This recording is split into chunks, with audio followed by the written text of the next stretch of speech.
The best teams in Spain are ready to battle it out on the weekend.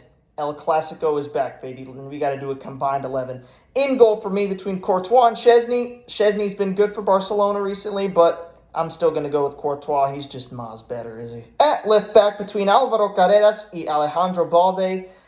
Alvaro Carreras is new, give him time, but I personally think Balde's better just because when he plays for Barcelona, the team just gets better. I'm going to go with Balde. At that first center back position between Raul Asensio and Pau Cubarsí, this one's no-brainer for me. Asensio makes too many mistakes. Pau Cubarsí is having a great season for Barcelona. At that second center back position between Eder Militao and Ronald Araujo, this one is pretty close actually. Both make mistakes, take your picks.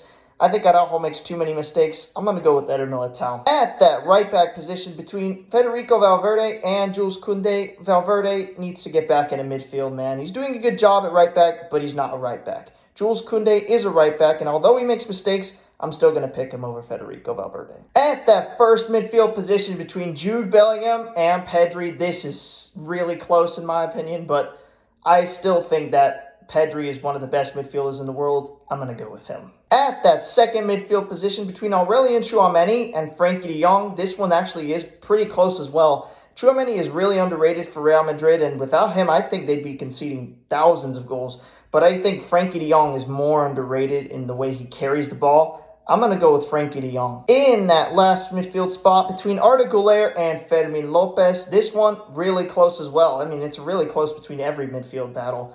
Fermin recently scored a hat-trick, but hasn't made that many starts for me to actually tell whether he's good enough to start or not. And Arda Güler has just been incredible this season. I'm going to go with Güler. At that left wing position, news has just come out today that Rafinha is back in training, so I'm going to put him in the starting 11 for this game. So it's going to be him versus Vinicius Jr., and based on this and last season alone, it's got to be Rafinha. At that right wing position between Mastantuono and Lamine Yamal, Mastantuono has started out very brightly for Real Madrid recently, and he's going to become something great in the future. But for now, it's Lamine Yamal, the most promising youngster in the world. At that striker position between Kylian Mbappe and Marcus Rashford, Rashford has been a revelation for Barcelona under Flick, and he's looked like one of our most informed players. But Kylian Mbappe just cannot stop scoring for Real Madrid, and so I have to go with Kylian Mbappe. What do you guys think about my combined 11 for a Clásico? Let me know down in the comments. My prediction for this game, it's going to be close. There's going to be goals, but I predict Barcelona to do 5 in a row and win 3-1 against Real Madrid. Vámonos, Barcelona.